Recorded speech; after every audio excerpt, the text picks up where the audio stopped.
Selamat petang, salam sejahtera. Terima kasih karena bersama dengan saya di Nazilin Unity Channel. Petang ini isu yang paling hangat ialah membabitkan seorang pemimpin UMNO yang paling terkenal sekali selain daripada Zahid Hamidi, selain daripada Najib Tun Razak dan Khairi Jamaluddin. Orang ini adalah orang yang penuh dengan kontroversi pada satu ketika dahulu. Beliau terkenal dengan tindakan beliau yang boleh dikatakan dengan gila-gila macam itulah. Dengan komen-komen beliau yang juga gila-gila, namun demikian berita amat menyedihkan ini berlaku. Anda mungkin masih ingat seorang pemimpin UMNO ini pernah membawa berus gigi dengan bertuala datang ke satu tempat, saya tak berapa ingat ke rumah siapa itu, dengan mengatakan perkara, dengan membawa kegila-gilaan itu, berus gigi, gayung dan juga bertuala. Siapa lagi kalau bukan Jamal Yusuf. Malaysia digemparkan dengan pendedahan terkini kesihatan Jamal Yusuf yang kini berada di dalam keadaan yang amat mendukacitakan.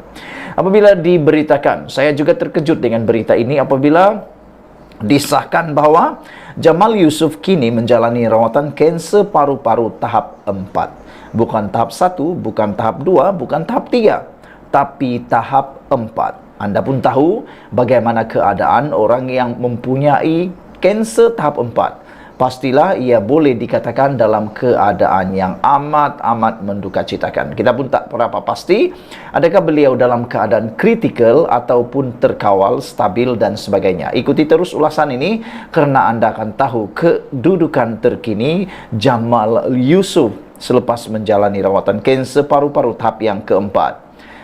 Jamal Yusuf kembali diserang kanser paru-paru tahap 4. Ketua UMNO bahagian Sungai Besar itu kini menjalani rawatan di Pusat Perubatan Prince Court di Ibu Negara. Anaknya, Amin Daniel Jamal, 22 tahun, dilaporkan berkata, kanser dihadapi ayahnya sejak 2 tahun lalu menyerang kembali, meskipun sedang mengambil ubat-ubatan. Kali ini, sel kanser itu menyerang organ pernafasan. Terdahulu, bapa saya dirawat di sebuah pusat perubatan swasta selepas mengadu sakit dada dan mengalami kesukaran bernafas sebelum dimaklumkan kansernya kembali menyerang. Beliau juga mendapat rawatan dengan mengambil ubat-ubatan dari luar negara, namun kansernya kembali, dipetik berita harian. Jamal Yunus dilapor berada dalam keadaan lemah dan kehilangan berat badan ketara disebabkan keadaan kesihatannya yang semakin merosot. Pada September tahun lalu, beliau dimasukkan ke hospital selepas tidak sedarkan diri di suatu majlis anjuran UMNO dan dikaitkan mengalami keracunan makanan. Mengulas lanjut, Amin Daniel berkata, bapanya kini sedang mendapatkan rawatan dan berehat di hospital swasta tersebut.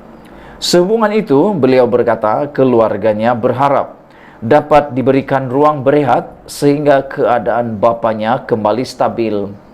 Buat masa ini, kami memohon diberikan ruang dan privasi kepada bapa saya kerana beliau masih menjalani rawatan berikutan tekanan mental berkaitan penyakitnya, kata beliau.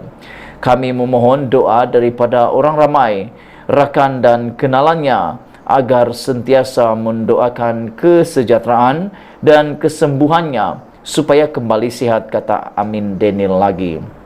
Yang mengejutkan kita ialah pengakuan daripada anak beliau ini dengan mengatakan bahawa bapa beliau kini mengalami tekanan mental berkaitan penyakitnya dan sedang menjalani rawatan berikutan tekanan mental berkaitan penyakit Jamal Yunus.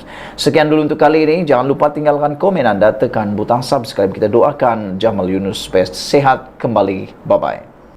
Selamat petang, salam sejahtera. Terima kasih karena bersama dengan saya di Nazilin Unity Channel. Menggemparkan kita semua ialah baru dilantik sebagai Menteri Keuangan kedua, Amir Hamzah letak jawatan. Wow, ini betul-betul mengejutkan kita.